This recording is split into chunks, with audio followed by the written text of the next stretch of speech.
Assalamualaikum warahmatullahi wabarakatuh. Di sini saya beserta rekan-rekan saya ingin mempresentasikan hasil dari proyek kepemimpinan kami, yakni yang berjudul Modul Permainan Stako, Simulasi Tantangan Aktif untuk Kolaborasi dan Keterampilan Emosi. Sebelum itu, izinkan saya memperkenalkan diri dahulu.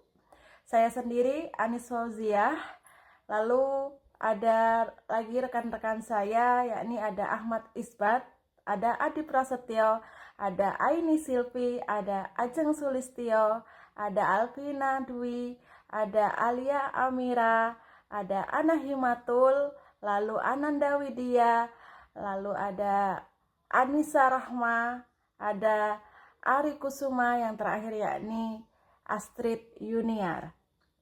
Presentasi selanjutnya akan disampaikan oleh rekan saya yang bernama Isbat. Baik, di sini saya akan melanjutkan presentasi dari teman saya. Media Stako di sini bermanfaat untuk meningkatkan kesadaran diri, terutama dalam hal emosi siswa, dan juga bekerjasama dengan baik antara satu sama lain. Media Stako ini digunakan supaya siswa lebih mengenal emosi-emosi yang ada di dalam diri sendiri, baik emosi positif maupun negatif. Dan tidak hanya itu, juga bermanfaat untuk memperkenalkan bahwasanya emosi itu ya bukan cuma diri kita yang harus tahu, emosi orang lain juga kita harus tahu gitu. Jadi misal saatnya marah, saatnya senang itu seperti apa gitu. Jadi kita melatih melalui media Stako ini diharapkan siswa dapat memvalidasi emosi yang mungkin terkandung dalam diri sendiri ataupun yang mungkin orang lain rasakan ketika berhadapan dengan kita. Dan Stako ini ya tentunya untuk siswa lebih sadar aja sih, kayak oh aku harus begini gitu. Kalau misal terutama kan ini kan siswa-siswa yang berkaitan dengan pecinta alam gitu. Jadi mereka lebih banyak pergi ke alam, dan diharapkan dengan permainan Stako ini ya siswa lebih fokus dalam pendakiannya supaya ya gak terjadi hal-hal yang tidak diinginkan lah. Seperti yang kita tahu di alam sini kan, terutama di Indonesia lah, di Jawa gitu kan, masih banyak kepercayaan-kepercayaan yang mungkin dianut, apalagi terkait dengan di alam bebas, di gunung-gunung, hal-hal gaib gitu. Jadi diharapkan siswa bisa mengatur emosi dengan baik. Terus di samping itu juga permainan Stako ini diharapkan siswa kayak lebih menerima keadaan diri sendiri.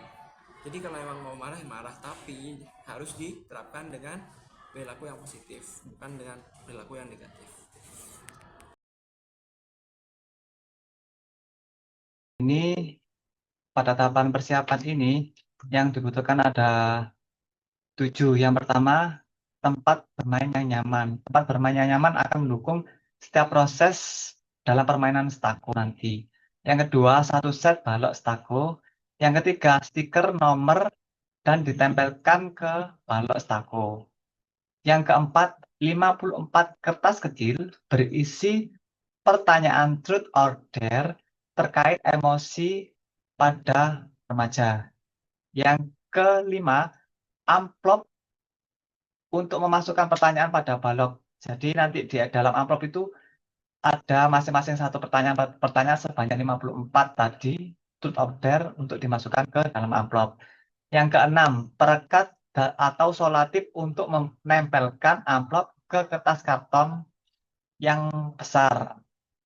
Yang terakhir yaitu lembar refleksi dan alat tulis untuk keperluan nantinya. Terima kasih. Baik, untuk selanjutnya saya akan menjelaskan materi mengenai tahapan inti aturan permainan. Untuk tahap yang pertama yaitu fasilitator menjelaskan aturan permainan serta tujuan dari permainan. Sesuai gambar yang di atas, jadi fasilitator yang pertama menjelaskan aturan permainan Stako itu seperti apa. Setelah menjelaskan permainan, selanjutnya fasilitator akan menjelaskan mengenai tujuan dari permainan Stako. Selanjutnya, peserta dibagi menjadi 2 kelompok. Masing-masing kelompok terdiri dari 10 anggota. Jadi untuk permainan Stako ini dimainkan oleh 2 kelompok yang terdiri dari 10 anggota. Untuk tahap yang kedua, cara aturan permainan stako yaitu setiap kelompok bermain bergantian menarik satu balok dari menara stako. Jadi setiap kelompok yang bermain itu akan menarik satu balok dari stako yang sudah disusun. Selanjutnya, pada setiap balok yang ditarik terdapat pertanyaan truth order yang harus dijawab oleh pemain yang menarik balok tersebut. Jadi di dalam nanti ketika ada balok yang ditarik, misalkan seperti truth, nanti setiap balok tersebut ada angka dan selanjutnya akan dijawab oleh peserta tersebut. Untuk aturan yang terakhir, peserta harus membaca dan menjawab pertanyaan truth order yang tertera pada balok. Untuk materi selanjutnya akan dijelaskan oleh teman saya. Baik, perkenalkan, nama saya Alia Amira Mahmud dan saya akan melanjutkan pembahasan sebelumnya yang sudah dibicarakan dengan Mbak Ajeng. Baik, di tahap selanjutnya ini, setiap peserta itu harus menjawab atau melakukan aksi sesuai dengan pertanyaan yang diberikan. Pertanyaan tersebut ada di dalam amplop yang sudah disediakan oleh kami.